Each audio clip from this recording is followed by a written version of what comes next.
Hey everyone, so if you've ever thought grammar is just a bunch of stuffy old rules and scary red pens, I want you to totally rethink that. Today, we're going to see grammar for what it really is, a superpower. It's a toolkit that gives your writing some serious clarity and impact. So let's dive in and see how powerful even one tiny little punctuation mark can be.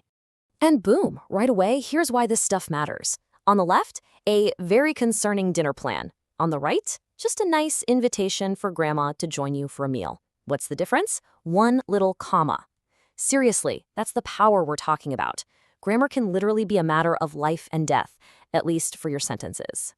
Okay, so how do we build sentences that actually say what we want them to say? Well, we start with the absolute fundamentals, the parts of speech. Now, don't think of this as some boring list you have to memorize from school. Think of these as the superheroes in your writing toolkit, and each one has its own special job to do.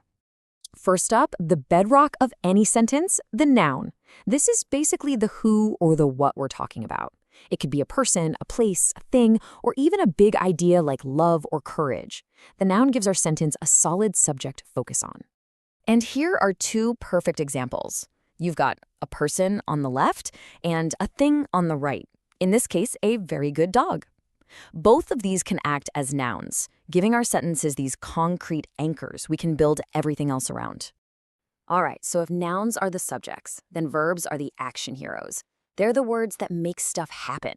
They're the doing words, like jump, think, create. Honestly, without a verb, a sentence is just a list of things. A verb is what brings it all to life. Next up on the team, we have adjectives. I like to think of these as our detail specialists. They add all the color and specifics to our nouns. They're the words that answer questions like what kind or how many. So a superhero becomes a brave superhero. An idea becomes a brilliant idea. See? They make everything more vivid. And for yet another layer of awesome detail, we call in the adverbs. These guys modify our actions. So did he run? Yeah, but how did he run? He ran quickly. Adverbs usually tell us how, when, or where something happened, which adds a ton of precision to what we're trying to say.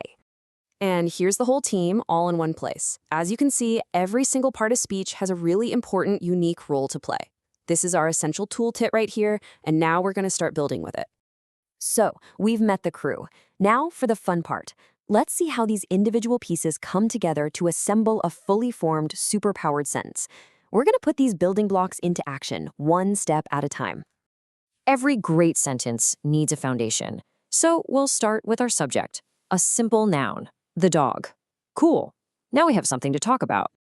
Okay, next up, let's give it something to do. We'll add our action hero, the verb. The dog runs. And just like that, believe it or not, we have a complete sentence. It has a subject, it has an action, it's a full thought. But we can do better. Let's make it more interesting. Let's bring in an adjective to tell us a bit more about our noun. The fast dog runs. Nice. Now we're getting a clearer picture. And for the final touch, let's add an adverb to describe that action. The fast dog runs quickly. See how that works? We just went from a super basic idea to a much more detailed image, just by adding one building block at a time. This is exactly how the parts of speech work together. So, building sentences is one thing, but what if we want to understand how they really work, like on a deep, structural level? Now that we've seen how the parts build up, it's time to pull out a special tool. Think of it like an X-ray for your sentence. It's a really good question, right? We see the words all lined up on the page, but what's the blueprint underneath? How do we know which word connects to which?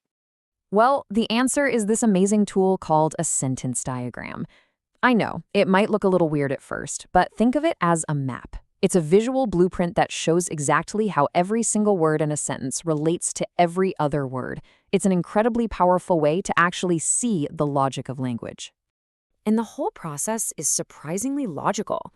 You just start with the core of the sentence, the subject and the verb, on a main horizontal line. From there, you just start branching out, adding all the other pieces.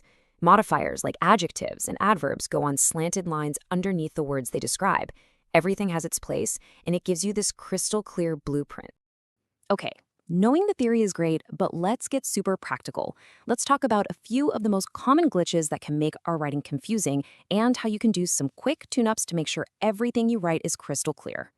A total classic. Subject-verb agreement.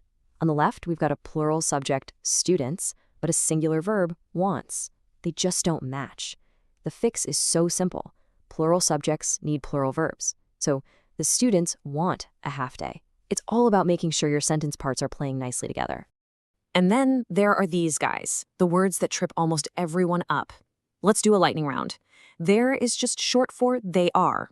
There shows that they own something. And there points to a place. Same deal with your, it means you are versus your, which is about possession. And finally, it's, with the apostrophe, always means it is, while it's without one shows possession. Nailing these is a huge step up for your writing. So, when you boil it all down, this is why it all matters so much. It's not about being picky or being the grammar police, it's about being effective. When your grammar is correct, you get rid of confusion and sloppiness, and that makes you sound way more credible. It doesn't matter if it's an email to your boss or a text to a friend, clarity is everything. So from now on, I want you to stop thinking about grammar as a cage full of rules. Instead, see it for what it is, a box of powerful precision tools. Every noun, every verb, every single comma you choose helps you build something amazing. It could be a convincing argument, a beautiful story, or just a simple connection with another person. The only question left is, now that you know how to use the tools, what will you build?